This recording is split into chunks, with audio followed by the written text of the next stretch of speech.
Okay, so I'm back at it again today, and back at the color sanding, which is nearly done. I just have to go over the cab again. One person, Slow SRT, pointed out that I really should be using, minimum 1,000 grit, if not 800 grit sandpaper to rough up any of the clear. So I'm going to have to go over some of the cab again. Shouldn't take me too long, I don't think. And I'll do the cowl with some 800 grit just so that that's done properly as well. I just want to show you something I picked up today. What this is a what's typically called a portable drum fan, although like they're like a barn fan or that sort of thing. And I'm going to try and use this as my shop ventilator, and it puts out a fair bit of CFM. It's supposed to be about 8,000 CFM, and I think that's pretty close to what a typical booth does, so it should be pretty good for that. I actually haven't looked at the manual to see if this is considered to be an explosion proof or not. It looks to be a sealed motor, but you can never tell. I'll have a look at that before I do anything too dangerous with it.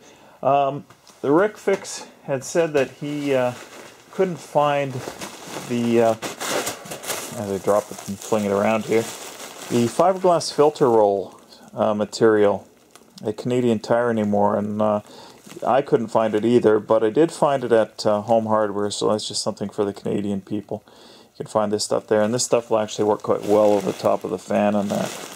It's the just exactly right, the right width to use it over top of it. So anyways, I got a reasonably good deal on this. Well, I paid basically stock price. The list price was for some reason $360, and I got it for $250 because I saw it somewhere else for $250. But anyways, Canadian guys can pick up something very similar for about $180 from Princess Auto, but Princess Auto, the power was out, and I couldn't buy one from there when I went there last time, so I had to compromise and go somewhere else. But I did get Canadian made as opposed to Chinese made. Anyways, I'm going to get on with it. Okay, so everything is all finished being color sanded here. Hood I did originally in 1,000. I went over it again with 800. Cowl was completely done in 800. Cab, I went over the parts that were done in finer grits with 800 again as well. Didn't redo the fenders because they were done with 1,000 anyways. So I think this thing is ready. I'm not going to do anything tonight, but I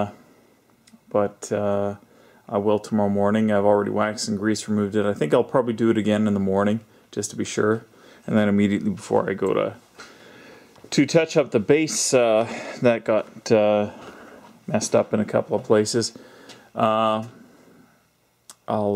tack it off. I'm still trying to figure out how I'm going to deal with this thing. There's two thoughts here, and the easiest one is probably just to string some plastic up over the door here and just cut a hole and tape it in the hole, and obviously covered with the blue furnace filter stuff.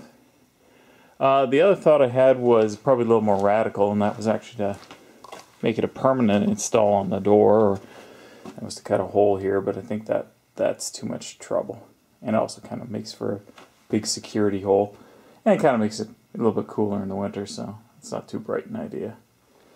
So anyways, unless I made a hatch to cover that spot, I suppose, but regardless, I think I will just hang some plastic up here.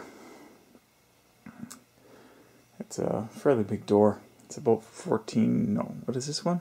I think this one's 14, 15 feet wide by about 9 feet high. Anyways, I guess I'll do that now. Okay, I haven't done much more since that last little segment there.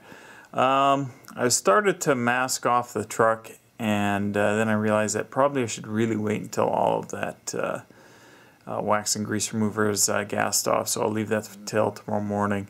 Apart from that, I think I'm ready to rock and roll and re-clear. Well, I got to rebase some parts of it, but anyways, it'll all be done tomorrow. So look for tomorrow's update. Should be finally to some kind of a point where I'm done with this truck, with a majority of the painting on this truck. Anyways, thanks for watching.